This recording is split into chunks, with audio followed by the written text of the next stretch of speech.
So I'm very excited to share some plans with you that we have for the library.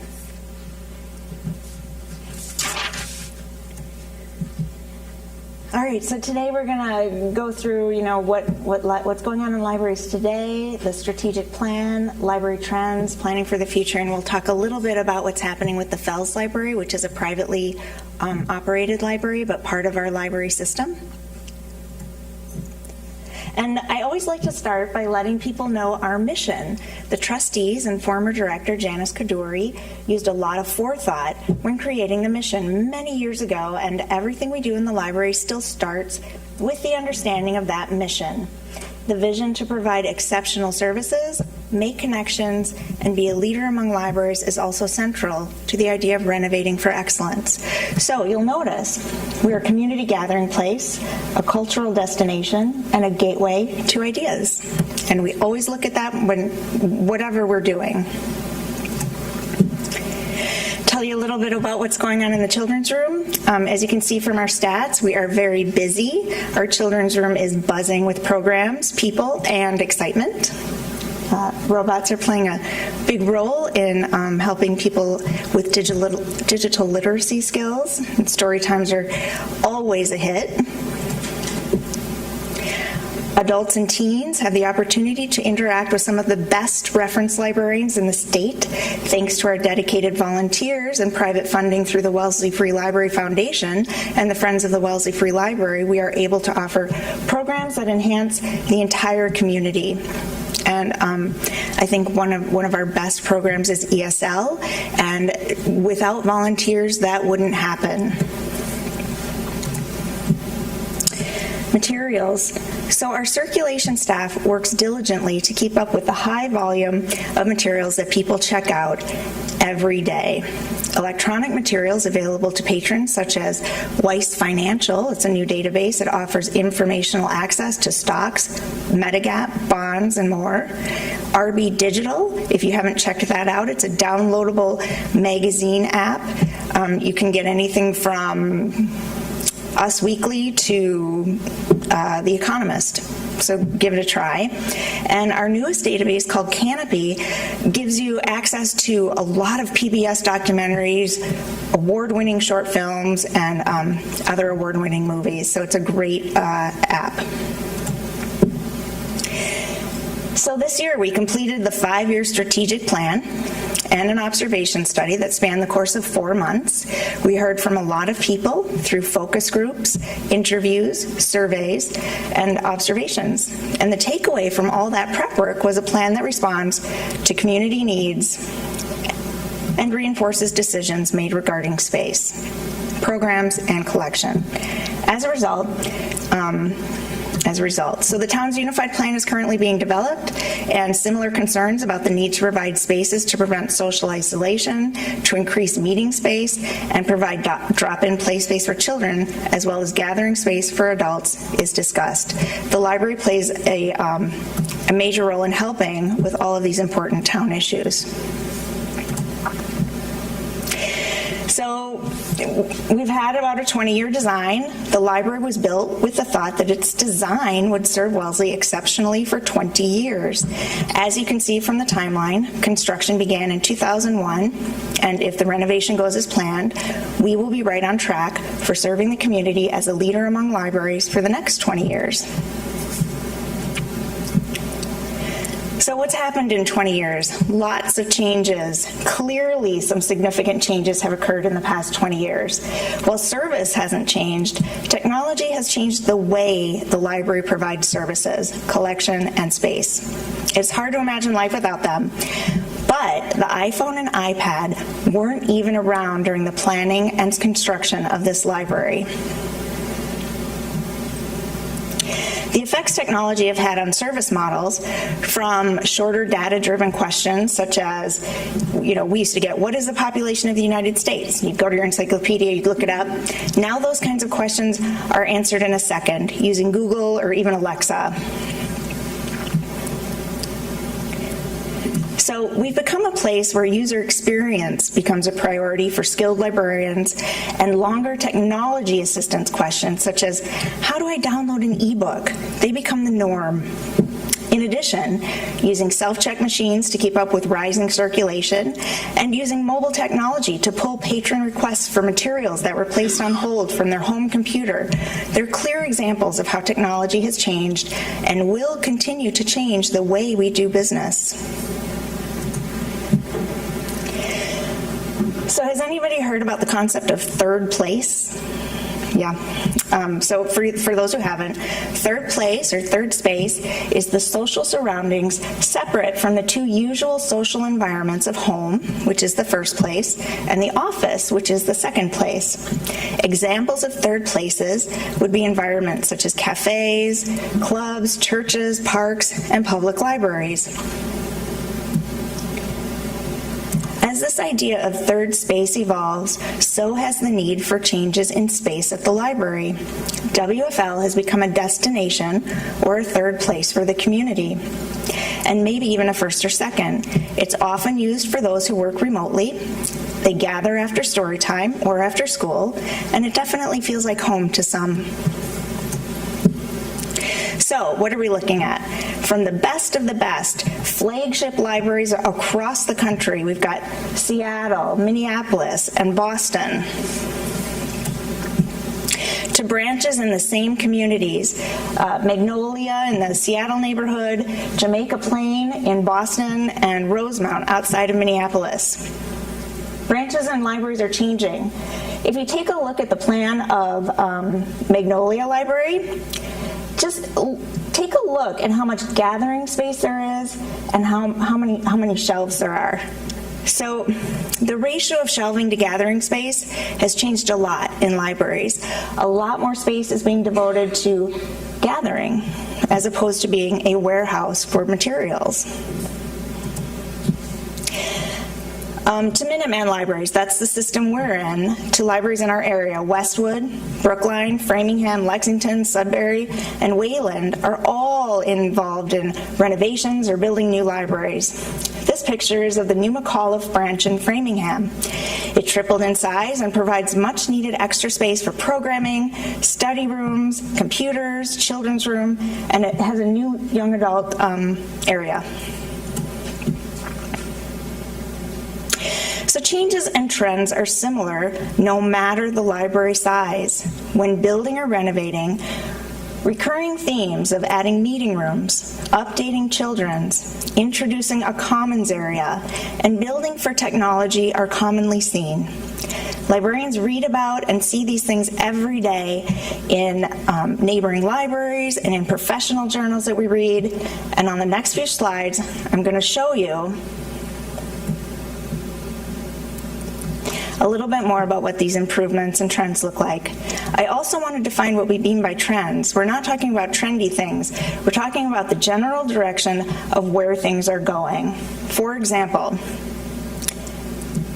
a trend is that people are using more mobile devices. That trend is obviously expected to grow, and as the trend for people using wired devices is expected to decline, the library needs to be responsive to it and designed for that, as well as other trends I'm going to describe. So, let's start with the automated materials handler. It's become commonplace for new buildings since about 2010. These are conveyors that utilize RFID, which is radio frequency, and they make handling large volumes of collection more manageable. So this is a typical day after a holiday. Now, imagine if all these books were checked in and rough sorted when the library opened for business after an evening, weekend, or holiday. Patrons could have their records cleared at the time they put the books on the conveyor, and they could find their way to the shelves much faster. In FY17, as part of the capital projects for the year, the library utilized an independent consultant from the Collins Center to determine the feasibility of adding an AMH at WFL. It was determined that an increase in efficiency, accuracy, and the ability to redeploy staff to more direct patron service would be benefits, and an AMH was a clear fit for us, one of the busiest libraries in the Commonwealth. So, Study and workspaces. Study rooms in Santa Monica Public Library are pictured on the left, as is an idea for a library to use literary quotes in its study rooms on the right. Glass walls, wired for media, soundproofing are all typical and necessary in the creation of a 21st century study room. As more people work remotely, and schools, including Wellesley schools, encourage more group projects as a teaching method, the need for study room space grows. Meeting spaces. WFL has seen some of the greatest increases in use when looking at meeting rooms. Whether it be for town boards, departments, nonprofit organizations, or for-profit meetings, our meeting rooms are typically reserved at capacity. And after a snowstorm, it's almost impossible to reschedule because they're just reserved so far out. A modern meeting room at Milwaukee Public Library is pictured on the left, and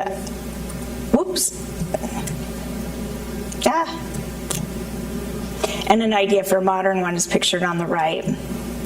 So they demonstrate how flexible furnishings, bright spaces, whiteboards, and smart boards have become commonplace expectations for meeting rooms in libraries. Waterfalls and fireplaces in libraries. Yes, of course. In addition to becoming focal points, they also create a warm, welcoming environment, perfect for a community gathering place. Randolph Library in New Jersey is on the right, and Kofor Library in DeKalb County, Georgia is on the left. Flexible furnishings. We don't have that right now. They're bolted into the cement. From tables that can be moved to accommodate one person or a group of 10, to bookshelves that can be rolled to clear space for a program, furniture on wheels has many benefits. It allows the quick transformation of space and sometimes even transforms the use of furniture itself, as in the case with those tables designed by Johnson, Roberts & Associates. Side tables become laptop tables in less than a second. As we build with the goal of flexibility and building for a mobile, ever-changing environment, flexible furnishings provide a way for space to evolve in a matter of minutes or over a long period of time. Commons area. Some people call cafes. We're looking at a commons area. From Moline to Portland, commons areas and cafes can vary in size and offerings. Boston Public Library added a beautiful cafe that is a destination in itself, whereas Westwood Library offers the patrons the opportunity to grab a seat, use their laptop, and sip on a beverage brought from home or purchased in a nearby shop.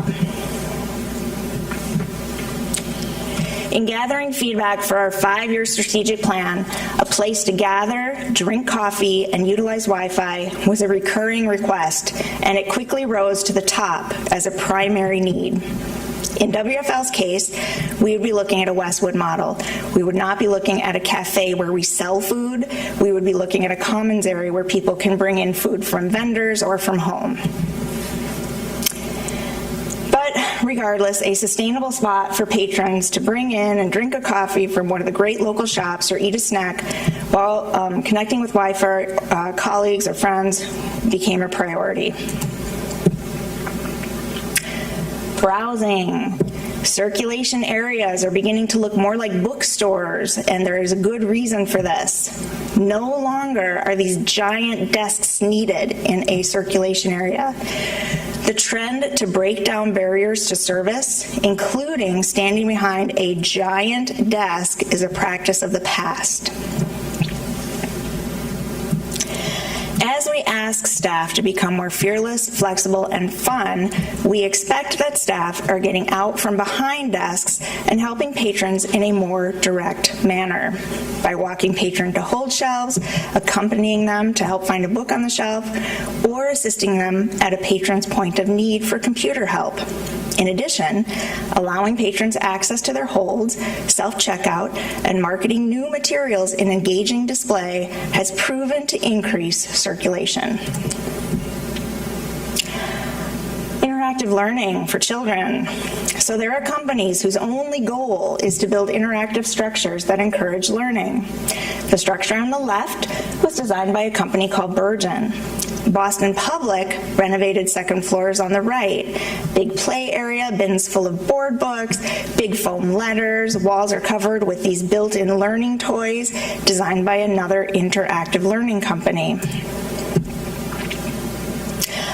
Highbridge Library in the Bronx to Evanston Library in the suburb of Chicago. Children's rooms are being built to promote imagination, creativity, and a love for learning. An interactive play space ranks high on library lists because it offers a place for the youngest of learners to the oldest of siblings to become inspired and become lifelong learners.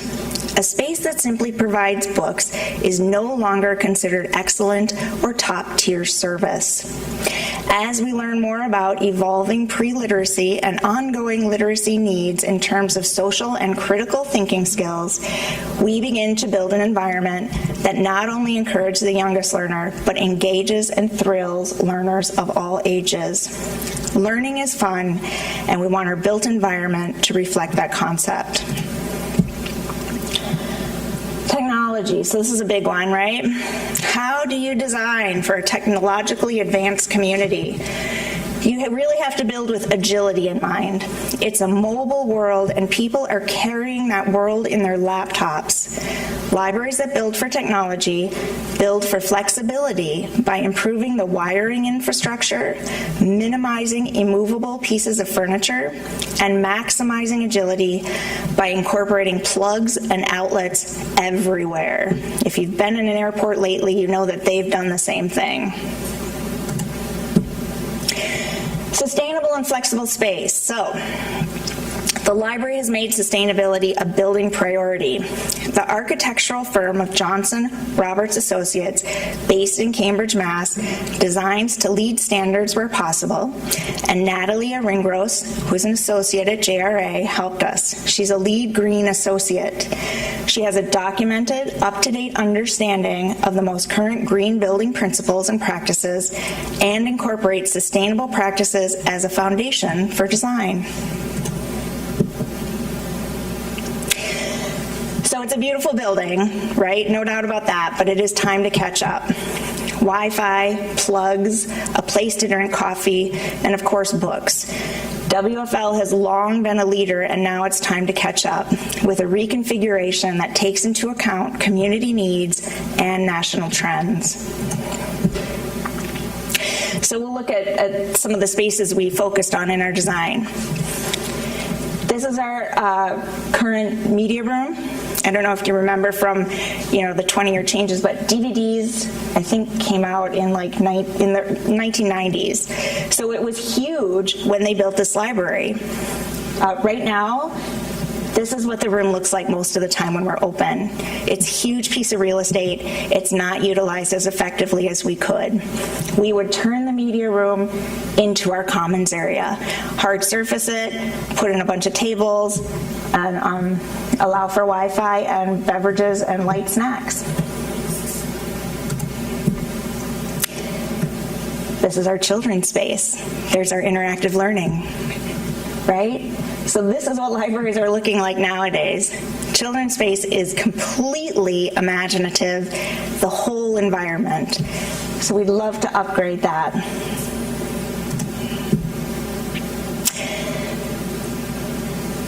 I spoke with the previous director, and she said, Jamie, when we first built this building, we could have put in all study rooms on the second floor. We heard from people the minute we open, why aren't there more study rooms? We still hear that. So we would add a bank of study rooms along the wall where there are carols now. Again, glass walls, so we still have a lot of light, soundproofed, and wired the way they need to be. We talked about giant desks. I guess I would say that's pretty big. We don't need that big of a desk anymore. So the idea is that we would take out that giant desk and use the space for more browsing. We did find in our observation study that where people are browsing is in the new books collection, and we really want to take advantage of that and make it bigger and expand it and give people what they want. So, we've had the great opportunity to work with an architectural firm that specializes in library design. Stu Roberts and Natalia Ringgross have designed over 100 library facilities, and we have been fortunate to benefit from their experience and forethought in producing our library feasibility study. Together with FMD, representatives from the Board of Library Trustees and myself worked on the following plan.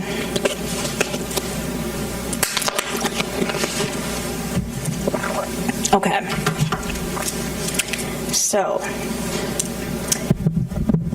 let's see, I'll try and walk you through it here. So this is the first floor. This is Washington Street. This is the parking lot. We didn't change anything in the area you're in right now, so that would stay the same. What did change was that we took out some of the glass bookcases in order to open up this space and make it feel like one big welcome space.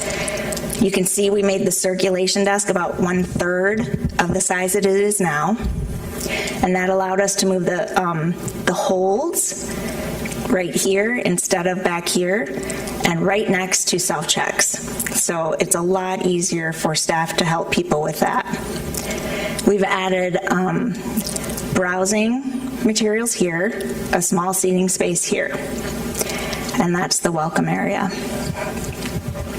In children's, we've rotated the stacks. Right now they're on an angle.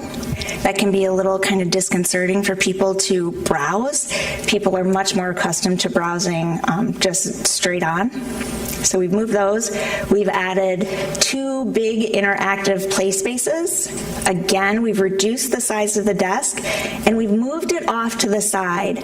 Right now the desk is right here and it can kind of block the entrance into children's. The other thing that happens is if we only have one staff working in children's, they're faced this way to welcome people into the building, but then they can't see anything that's going on behind them. So when people need help, it's really hard to determine. This space allows people to welcome people in, but also gives them good sight lines. The other really great thing we've done is that right now we've got a story time room and a craft room. We've taken out that wall to make that one big space. So if somebody's doing a craft after story time, there's no need to shuffle 22-year-olds out one door and into another. So I think that's a great change. Okay, here's the media room currently, right? Again, we have moved the shelves. I'll show you where those go in just a minute. We have hard surfaced it, allowed for a lot of tables, a lot of gathering space. In addition, we have added a meeting room. This one is about the size of the Arnold room upstairs, and a small conference room. And then we also have added a focal point, yet to be determined what that is. Yeah. Yeah, totally hard surfaced. No carpeting. Yeah, so if there are spills, we can take care of that. We've changed the entrance, so there, if you know the Jackie's room, we've just put doors on the opposite side, double doors here. We've kept an entrance right here, so there's a sight line into that room. It's all glass. And the other thing we did with children's and the meet and the commons area is that we bumped this wall out in children's. So they have a little more space, but what's cool about it is that now this is the fish tank, to kind of give you an idea. Kids can see the fish tank from inside children's, but it's also visible from the commons area. So it's kind of a cool connector. Here is what we have currently as just the periodicals room. What we've done is We have, so periodicals are slowly dying. I don't know if anybody realized that, but we get notices every other week that says this magazine has gone out of business. So, so we have space to put magazines along the walls in here. We're going to add a little bit taller shelves in the center, and what we're going to do is move the large print, which is upstairs, downstairs. In our observation study, we found that this is a very nice, quiet oasis, and typically the people who use it are older adults. So we've also heard from patrons that where the large print now, it's not well lit. There's no seating if they want to just sit and browse their book. And so then they have to go up the stairs or take the elevator. Here it would be on the first floor, and they can access that pretty easily. The DVDs that used to be here have been moved upstairs next to the audiobooks. And any brand new DVDs would still stay in the new browsing area. So that's the first floor. Any questions on that? Yeah. So this has been nixed. This was a staff conference room, and I'll go through the things that we kind of, so this was, you know, our like dream plan, and then once we saw the price tag, you start cutting things, and that was cut. Could you go over how the browsing space on the first floor is bigger than the current browsing space? Right, so, yeah, so by taking out the glass cases, which kind of come in a little bit like this, we've added this space right here. And then especially, it's really that desk. That desk right now goes from here all the way down to here.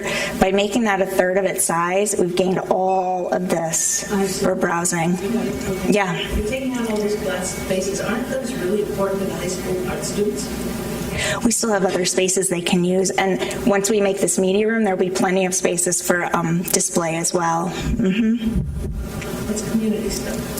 It is community stuff, and we'll still have space for it right here. Okay, so second floor.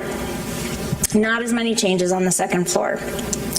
We currently have a bank of computers here and a bank of computers here. We took that bank down here and we moved them up here. So all of the wired computers are together now. That opens up this space for more quiet study and just gathering. And again, adding plugs like everywhere. So we've opened that up. Here is that bank of study conference rooms I talked about. So we're adding 1, 2, 3, 4, 5, 6, plus another room about the size of the Arnold room up here.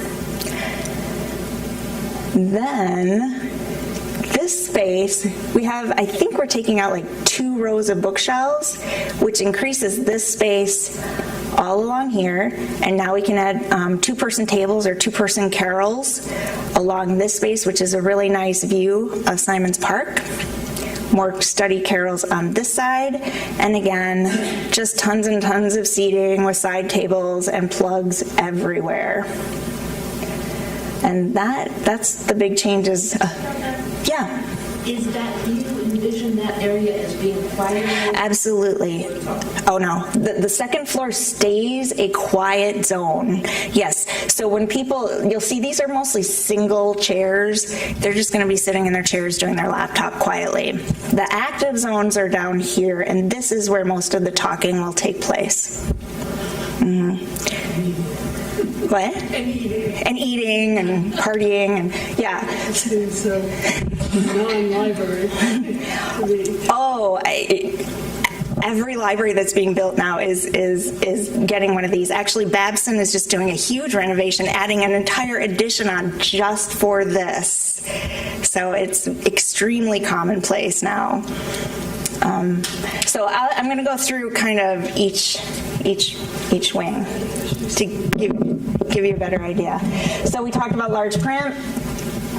Again, those are moving.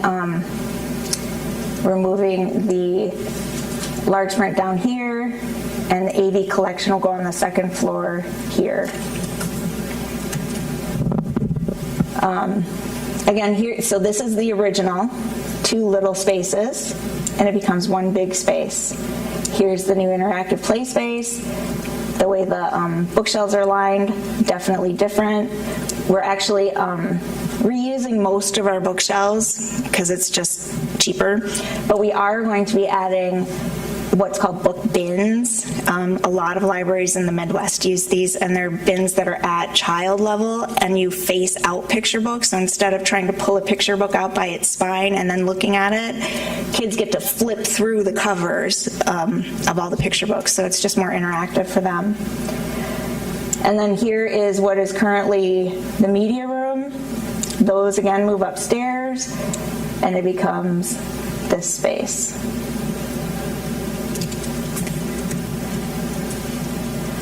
We talked about the AMH, and so this is where you drop off your books right now. If you go through that little circle outside in your car, stays in the exact same spot. You probably won't notice much of a change. We're hoping to make, a nice like window so people can see the coolness of it when people put it on the conveyor and how it moves through. But other than that, you won't notice much of a difference. Instead of your books being just dropped onto a nice sponge on top of the floor, it'll be dropped onto this conveyor, and then the books go through the conveyor. They go under these little tents, it checks the book in, and then it automatically sorts the books in bins that are like for adult fiction, children's fiction, DVD, so it rough sorts the books as they get checked in immediately. So are you planning that to still be just car drop-off, or is it going to be also people can walk up there and drop off? People should be able to also walk up and drop it off. But people can also bring it in like they bring it in now, and we will just load them on a cart, roll the cart back, and then just dump. There's a dumping spot right here, and again, it'll put it on the conveyor and then sort it. Our deliveries, which come in the morning, are usually about 15 to 25 bins of books that we get from other libraries that people have requested. That's delivered right here. So again, we get to just take those bins, and instead of rolling them into the back circ area and then rough sorting them and then checking them in by hand one by one, we get to dump all that delivery onto the conveyor, checks everything in, does the hold slip, and it's ready to go. Why can't you have it go over so that when people come in with their books, they could just put them on a conveyor to go through there as well, instead of having to drag them with the cart? I would love that. That was about 3 times the cost, because you're looking at these walls here, and you're increasing the size of this conveyor. So when people build libraries now, they offer 2 entry points to the AMH. This library was built before AMHs were big, so they didn't offer that. If we couldn't bump through this wall, this is all of the facility stuff. So you can't like bump through this wall and put this through the brick wall, because this is all of our So all boilers that and stuff. wall completely, you couldn't go through anywhere. No, I think 3 years ago they looked at trying to put the conveyor, if you can imagine it, coming up to where the circulation desk is now and then going all the way back through to that back room. It's hard to describe, but it was extremely long. Like, so you'd still come in, and where you go to the checkout desk, the conveyor would end at that desk, but the conveyor line would come all the way back to this room here.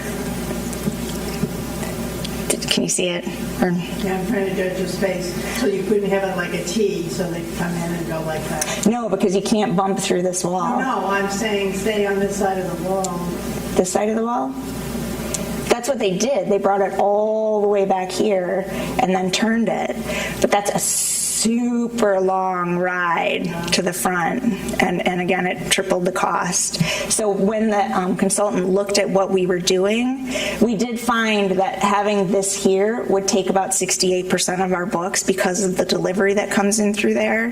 And then if people just take the books they get at the circ desk, bundle them, we can do about 85% of our business with this in that location. Yeah. Encourage people to use the drop, or you would rather not have them do it during the day? You know, we'll have to see how a pedestrian walk looks here. So, yeah. Then you have to roll those carts off to the location to be shelved, right? Right, but they're pre-sorted. They're already sorted. Yeah. Yeah, that's the best we can do with the building we have now, instead of building a brand new building to accommodate the AMH in a perfect way.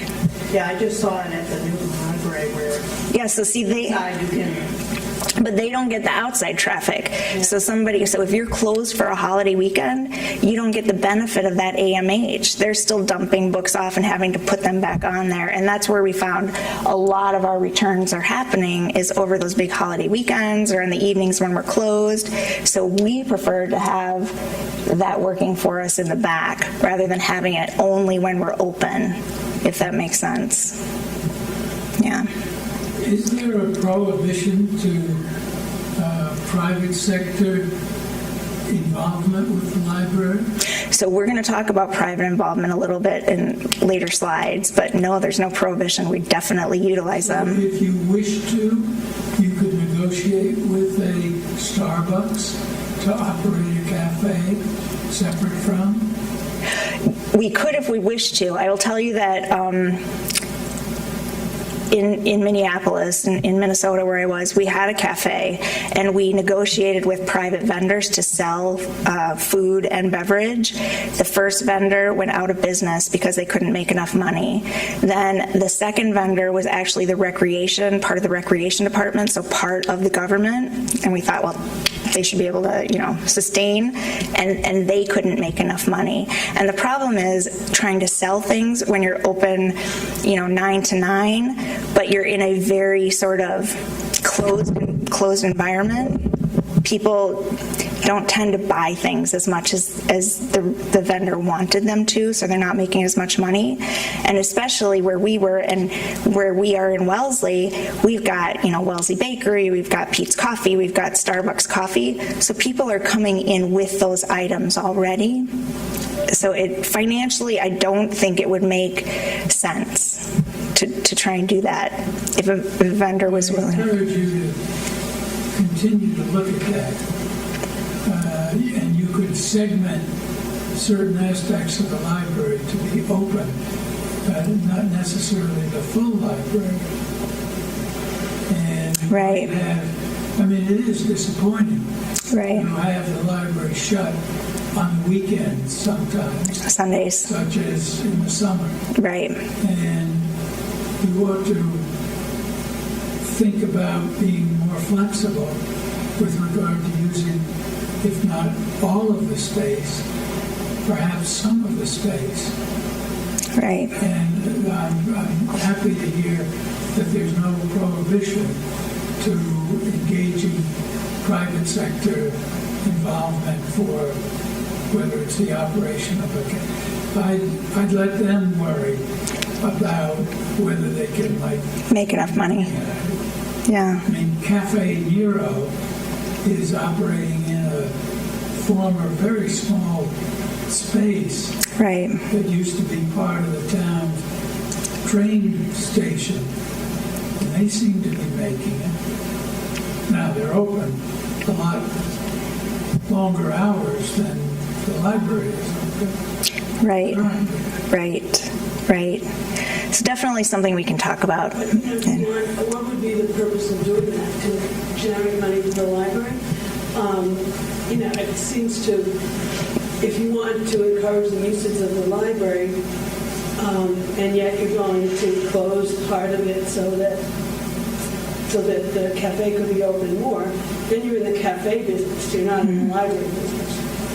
No, not if you find a way to put it together, such as certain bookstores are doing. So there's options. Obviously something to discuss, for sure. All right, so the children's library, we did this one. I just went backwards. Did I do this one? No, okay. So here again, here's before. Here's that desk that takes up, half the space.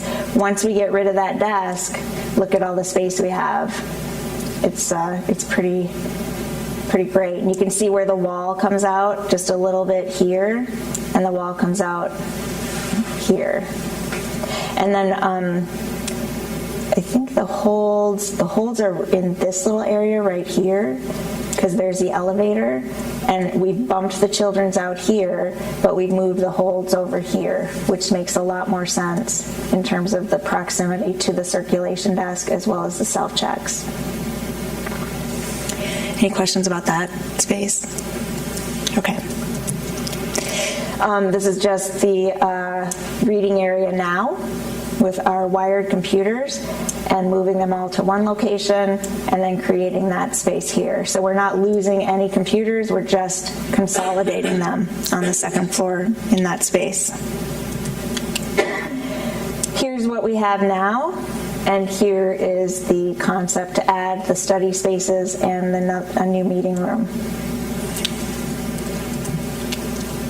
The east reading area, you'll see where the stacks come now, right there. We've removed a couple of those stacks, and now we gain all of this space, which I think will be one of the favorite spaces because it's such a beautiful view looking out the window, and the carrels will be added. How used is that space now? You know, this space right here is pretty used. We obviously don't use this space because we don't have any room. Just what's there now is... Oh yeah, the people are sitting at these chairs all the time. Absolutely, and doing exactly what we said. They're either reading a book they pulled off a shelf downstairs, or they've got their laptop and they're just going at it with the internet. So will there be plugs and such on the floor for the Yes, laptops? yes. So like plugs everywhere here. And we're hoping to look at charging stations as well, because obviously people want charging stations next to the plugs when they're using their devices. Yeah. What's the experience with the new libraries in terms of hours of operation? Are they the standard hours, or have they expanded the hours of operation after they've renovated the new spaces? It's hard to say. I would say Minuteman libraries are the latest anyone is open is typically 9 p.m. So that's what we're open now. We're open 4 days a week, 9 a.m. to 9 p.m., Saturday 9 to 6, and then, we've got our Friday 9 to 6, and then Saturdays and Sundays. We're open about 69 hours. Once you start looking at expanding hours, you're looking at, so this is just a capital project, right? We don't need to add staff to do this. We've got enough staff to take care of this. If you look at expanding hours, now we need to ask for operating money to pay people to be here during those. And we haven't looked at that model yet. We feel like from our strategic plan, we asked about the hours that we offer now in the survey we offered to the town. And the majority of people were extremely happy with the hours we have and felt that the hours we have now serve their needs. So, all right, so here's just some model views. Don't get caught up in colors or type of desk or anything. It's just to give you an idea of what that space looks like two-dimensionally or three-dimensionally rather than on a flat plan. So you'll see the smaller desk, you see all the browsing, and then just another view of that with the self-checks over here. This is the commons area. Again, don't get caught up on a fireplace. We may not have a fireplace. The idea is to have a central feature that people can gather around. It could be a waterfall. It could be something we don't know about yet. So just the idea of a central gathering kind of feature in that space. Another view which shows the glass-walled meeting room and the glass-walled study room, as well as the windows that look out to Washington Street. And look at all that art space right there. Okay, so the children, again, don't get caught up with these trees. But here's like the smaller desk, an interactive play station, and another interactive play area right over here. And again, the shelves are at a normal angle, so it's easy to browse. An idea of what our bank of study rooms could be. we talked about glass walls, and they're glass walls. This is one of my favorite spaces that the architect designed, and it's going to be incredibly well used. Lots of places use this, sort of etched glass at the bottom to give a small sense of privacy, but it also keeps the rest of it open. So, how much does this cost? We don't know exactly yet. We're going through the PBC process right now, which is the Permanent Building Committee. Originally, FMD estimated this to be about $4.4 million. And we're at about $2.8 million with a total project cost of about $3.4 million in an estimate. So in creating a fiscally responsible plan, the trustees and I in the working group made several key and challenging decisions that reduced the original budget. We used the 5-year strategic plan and the observation study to guide us in priorities for how patrons use and wish to use the library. So for example, I was talking about this with a few people. We had a stack rotation on the second floor. Right now the stacks block the windows. We asked the architect to turn all of those stacks 180 degrees so that there would be a better sight line for reference staff who are up there, and it would allow the light to come in. That was almost $400,000 to do, and given our observation study and how people are using those stacks, it wouldn't make a huge impact. It wouldn't bring people to those stacks and have them use the stacks more, so it wasn't a priority, and we dropped that. We had 3 interactive play spaces. We eliminated 1. We had a new reference desk upstairs. I'm not talking about the circulation desk downstairs. The reference desk upstairs, I talked about how librarians are assisting with technology questions nowadays.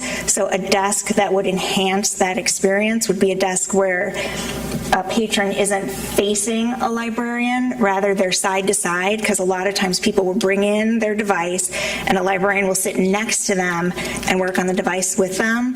So a desk that would have enhanced that would have been nice, but again, we can make it work with the desk we have, so we eliminated that. We eliminated a staff conference room. We really tried to the architect went through every single piece of furniture we had, every chair, every table, and we tried to reuse existing furniture where possible. We reused bookshelves where possible. If we do replace the bookshelves, we will get flexible furnishing for sure. And then FMD, which is the Facilities Management Department, tried to manage projects where possible to reduce the cost of that as well. Private funding, incredibly important in any project. The library has an incredible history of private fundraising. We have a Wellesley Free Library Foundation that and a Wellesley Friends Association, that Friends group that makes all of our programming possible, that makes ESL possible, that makes outreach possible, that made the robots possible.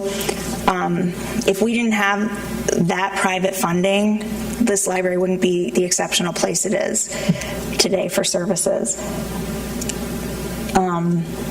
So we are looking to work with the foundation to do a capital campaign and help us with the expenses for this project.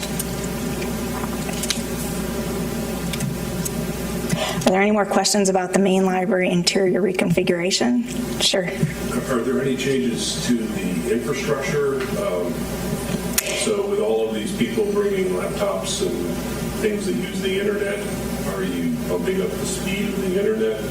So, is there all of these conference rooms, is there any sort of reservation application or system as an example? Right, so we use a reservation system now. We would probably need to use a more advanced reservation system once this all goes in place, because it increases our study room space by so much. So we are looking at options. It's actually more of an academic reservation system that we're looking at, because academic libraries have a lot of study rooms and utilize that kind of system. So those are the kind of programs we're looking at. Our IT director is actually currently looking at rewiring our network closet to allow it to give it, I'm not an IT person, but looking at ways to increase the speed and the bandwidth for internet, wireless internet, which is going to be the most important thing as we do this project. So she's working on that already with, we have a consultant we use to revamp the wiring closet to allow us to move into that 21st century. Have you mentioned how long the project would take? So we had several options, and the longer we looked at keeping the library open while doing this, and the longer you keep the place open and the longer a project is, the more expensive it is.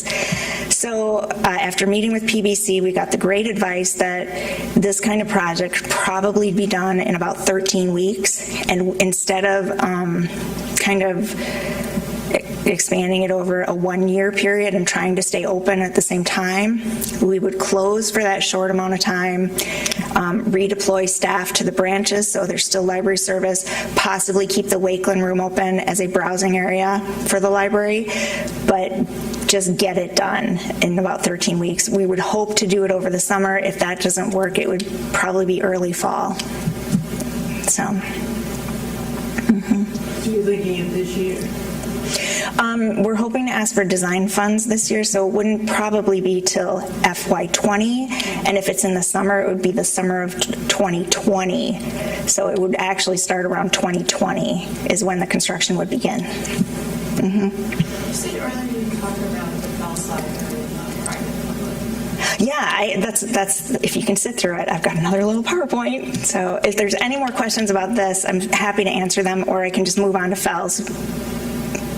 Move on to FELS. Okay, here we go.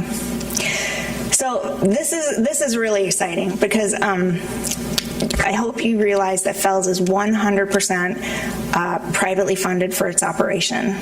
The Wellesley Free Library Foundation makes it possible for us to keep this small branch open. We feel like this branch has a lot of potential. And by investing in this branch, we hope that it becomes a unique community asset. And so what we did to this, which was originally a one-room schoolhouse, I believe is it the oldest building in Wellesley, the oldest building in Wellesley. We want to return it to its roots as a place for young learners.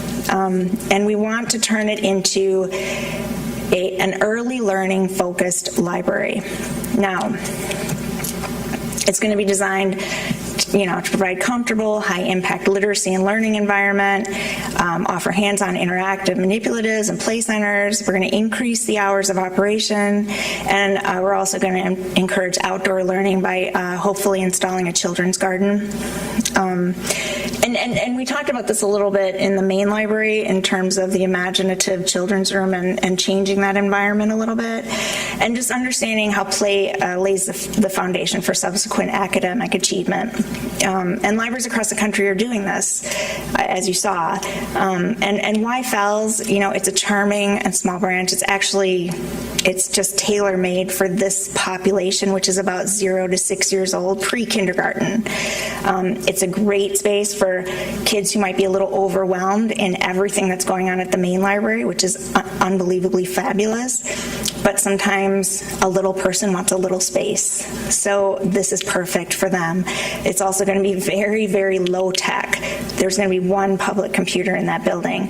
Everything else is going to be about, interactive learning with things like old school stuff like blocks or magnets or things like that encourage social engagement for children. So are only young kids allowed? No, of course not. This library will still function for all ages. Adults will still have their small browsing space for new books. Holds pickup will remain a priority for us, and with the increased hours, there'll be more opportunity to pick up your holds at FELS. We did an observation study here as well, and we found that most of the people hanging out in this library were small children with their caregivers. Adults typically weren't hanging out here as they do at Hills. Hills, it's kind of found its niche as a reading room, and you see a lot of adults at Hills who bring in their laptops, do work at Hills. FELS is a little bit different, and that's why this is the perfect environment for what we're doing. So Wellesley Free Library Foundation is supporting us in this endeavor. We're also requesting grants. They're going to be raising funds for this at their gala, and they're going to be trying to raise funds elsewhere. But it's happening, and we are closing this branch in June, and it should open up probably end of October, November as our new space. So the theme is our town, like our town of Wellesley. So when we use the same architect, Johnson Roberts Associates from Cambridge, when you come in, you're going to see trees. You see trees all over Wellesley. Sam's Hot Dog Cart. Is anybody familiar with Sam's Hot Dog Cart? That's usually by Town Hall. That's going to be the circulation desk. Then this wall is blue right now. We've hired an artist named Jason Sawtell from Black Beak Studios, who has done work at the Dedham Library and other places. He will be painting a super fun mural all along the walls. And then, the ceiling's going to be a blue sky. We're going to have fun carpeting. And these are the building toppers. So when you come in, you're going to see bits of Wellesley all over. This is Hardy School, building topper. These are actually, a carpenter is making these as kind of two-dimensional bump outs from the bookshelves, and then they'll be painted after they're made out of wood. This is going to be a whole bunch of storage for the manipulatives that I was talking about, the toys. Here's the train station that is now Cafe Nero. Right here. Here's the town hall. We're going to be taking out a couple bookshelves here and making nice window seating to add more seating, a lounge chair, and some children's chairs and tables. This is Hill's Library building topper. This is going to be the market. This is going to be a very fun, interactive space. Sometimes it will be puppets here. Sometimes it will be, vegetables and fruits. Sometimes it will be a veterinarian's office. There's so many different things we can do with dramatic play in this space. And kids can go around to the back and do their puppet shows or do their interactions if they have a market. This is based on the Shakespeare House at Wellesley College, and this is a cabinet for a flat screen TV should we ever need it for some kind of program. This is going to be a giant magnet wall, which will switch out with, ball runs, magnetic letters, a whole bunch of different kinds of things. So themes will rotate probably on a quarterly basis. So whenever you go in, there will always be something new and exciting happening at this place. And then this will still be the adult browsing and holds over here. Just another view. Another view. And then this is in the backyard. There is some backyard space behind Fells, and a landscape architect just designed a really fun, children's garden that hopefully people can hang out, explore, read some books in behind the building. Any questions about Fells? We won't be able to increase parking. Same way story time is used. When we get about 30 people for story time, and they park along the road. And we actually, before we did Fells, we had a community group, so people who lived in the neighborhood, and they were excited as ever to have this improvement to Fells, understanding that parking could become an issue. But we also think, it's a very small space, so there's not going to be 30 people in there all the time. It's kind of self-regulating. If you're going in there as a caregiver with a small child and it's just too overwhelming with 20 people, you're going to come at a different time. You're going to find a time when, maybe there's 3 or 4 kids in there. So I don't think parking is going to be overwhelming.